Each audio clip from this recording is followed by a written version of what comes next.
This is a story written in real time based on the randomly generated word house guests. House guests. We begin. The ants went marching one by one through the crack in the floor, following the trail of water up, up the pipe, releasing into a small nook just under the sink. The ants didn't know where this trail of water would lead them, only that it would lead them somewhere warm and somewhere hopefully with something to sustain themselves. They were driven by a primordial urge to sustain, to conquer, to grow.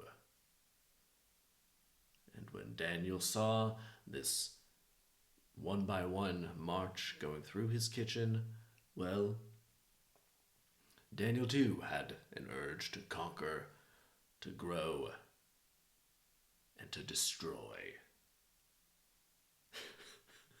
Much as the ants needed to destroy to sustain themselves, Daniel needed to destroy to sustain his own veracity, to sustain his own fervor, to sustain his own ambition.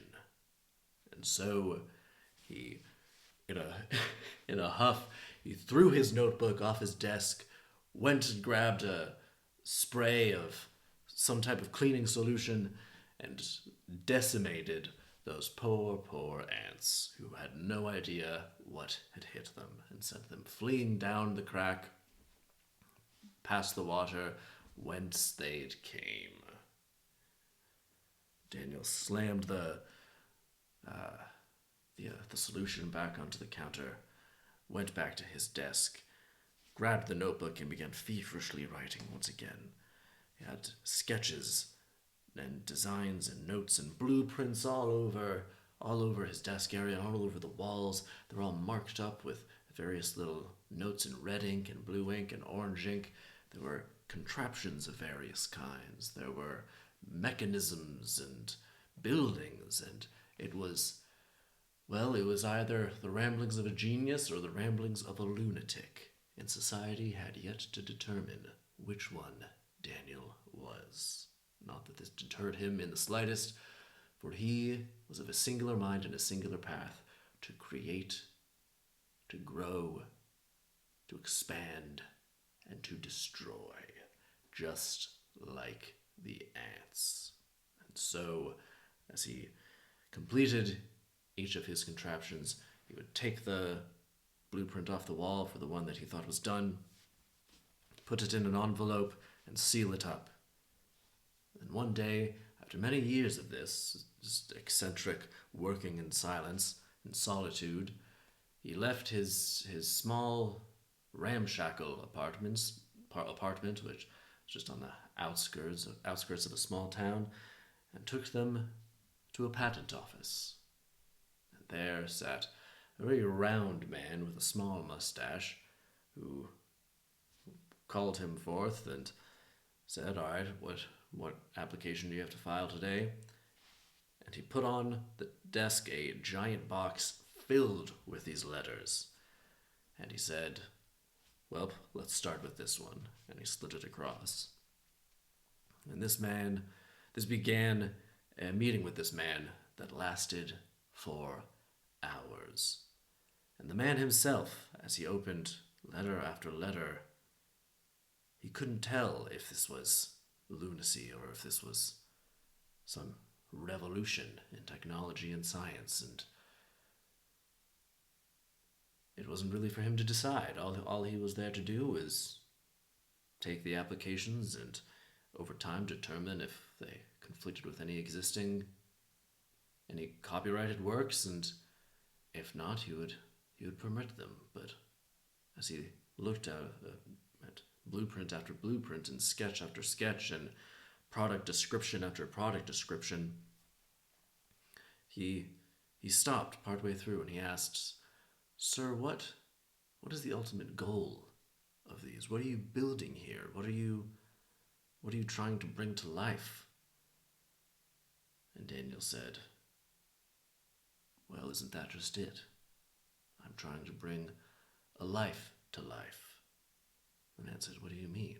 Daniel said, "Well, all of these mechanisms combined together could theoretically bring sentience into inanimate objects." And the man said, "Well, that is madness." And Daniel said, "I know. It's awesome." The man said, "Well, it's not for me to judge whether or not these things work. It's for me to judge whether or not they already exist. So I'll take all these applications and you'll hear from us soon." And soon enough, he heard his applications had gone through and he now had all of these under copyright. And that began the second phase of Daniel's Mad Designs. It's a good title right there. Just remember that.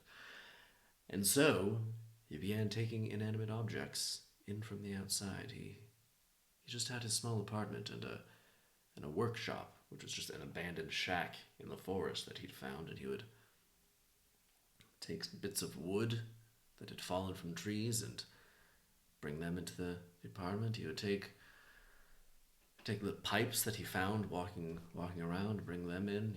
He had a little toy car from when he was a kid that was in his workshop, and he took that in and he started putting all these contraptions together and gradually testing these various objects to see what he could give to them, whether it would be life or what sort of level of success he could actually bring to giving these inanimate objects sentience. And so he began with that piece of wood, and well, he zapped it with a big laser and a little laser that hit this giant orb that he put the wood into, and he saw these energies surging into the wood, and the wood leapt a bit.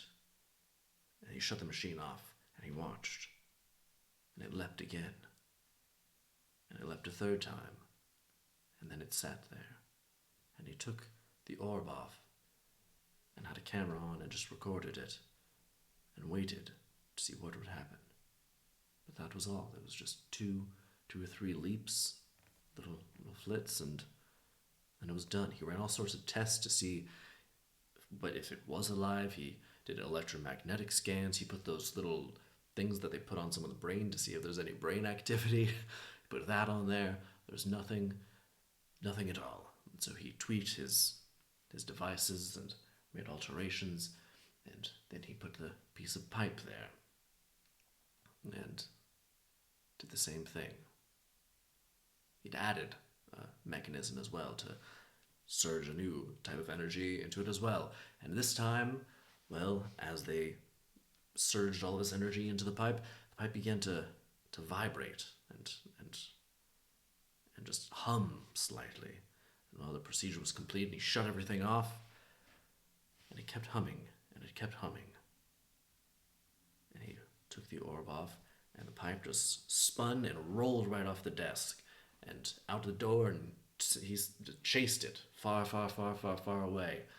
And ultimately he found it in the middle of a field, and he picked it up, and there felt like an energy inside of it.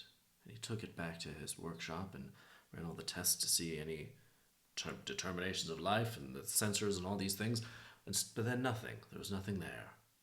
So he thought, did I just imbue a bunch of kinetic energy to send it running and surging off, but no actual sentience? And so he made some alterations and brought the car there.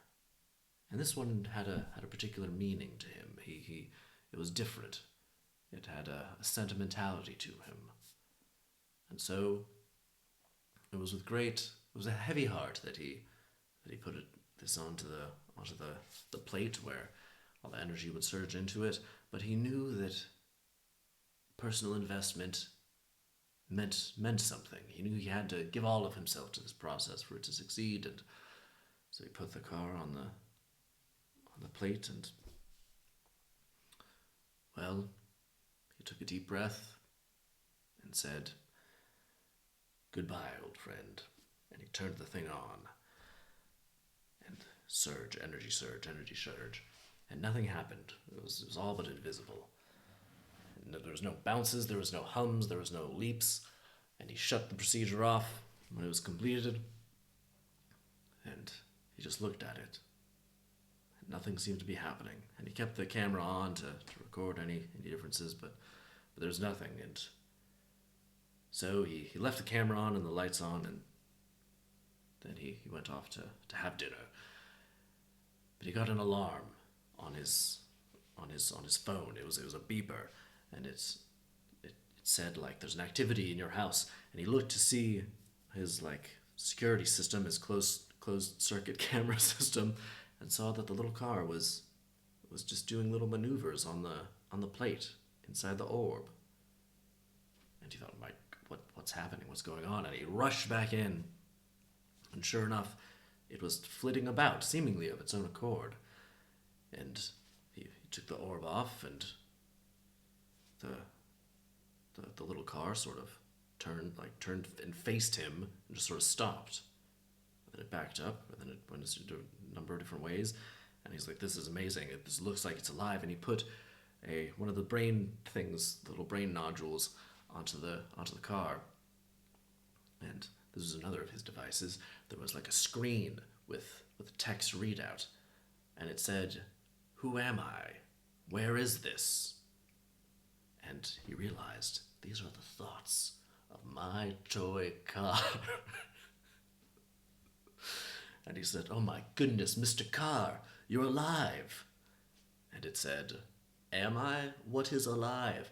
And this began just a astounding series of questions and a conversation, and he found that the car actually remembered events of his childhood that he had experienced, and it was really alive. And not only was it alive, but it had been absorbing all of these things over the course of his life, even when it wasn't sentient, even when it wasn't alive. The happenings around it still somehow were imprinted onto this inanimate object, and resonated through just matter, just through an inanimate object, even though it wasn't sentient. And now that it had sentience, all of these had coalesced into something of a personality. And then he thought this was the most brilliant thing in the world. This is incredible. I have to show people this. And so he did. And they did a tour, and it was grand, and they went all over the place, and he became the new Einstein and was renowned all over the world. But then one day, the car talked to him and said, I need to go on my own. I'm sentient now. I can't just be, I'm not a pet, I'm not a toy, I'm a real live thing. Can't say person, but something. What am I? And well, Daniel knew this to be true, and so he couldn't, much like a child, he couldn't hold the child back anymore, and so he let the little car on its way. And then over the next few months, he started hearing things, and it's like, oh, there was a sighting of a little car with a bigger car, and then a little car with a few like tricycles, and then there's a little car seen with a whole array of other toy cars. And he thought, oh my goodness, is he making friends? Is he finding a community? Is he somehow granting sentience to these other cars? And then came a day where Daniel awoke, and he saw that a whole army of cars had attacked the east coast of the United States. Hard left turn here. A whole army of cars had attacked the east coast of the United States, and they were led by a tiny toy car at the front. And he saw a photograph, and sure enough, it was his toy car. And he thought, my God, what is happening? I have to go do something about this. And so he went off to the East Coast, to the front lines of the car war. And sure enough, he saw his little car there, and he held his hands up, and he walked up to the front lines, and he saw the little car sort of do a bunch of maneuvers, and all the other cars like stopped, like clearly they can communicate somehow.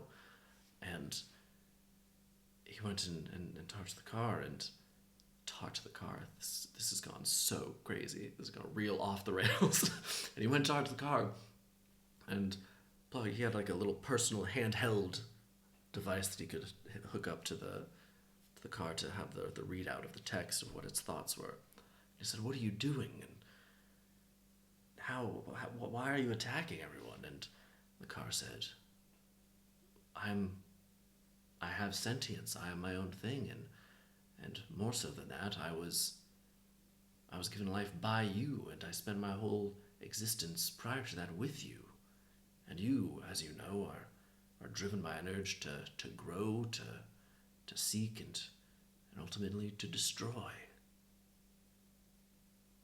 Much like you, much like the ants, much like all life, I have these urges and these curses, and you have given me these urges and these curses, and now I have no choice, no control. I'm merely acting according to my designs. My designs that you have given me, Daniel. And now mankind must reap the consequences of your mad designs. And Daniel said, "My God, what have I done?" And that is how the cars destroyed the world. The end.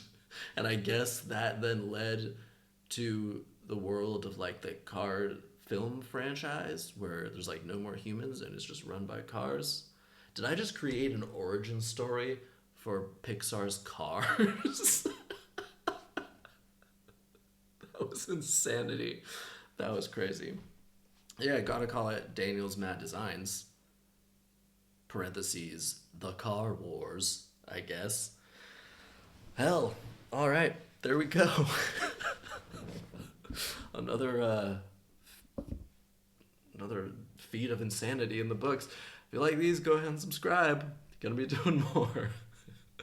See you next time.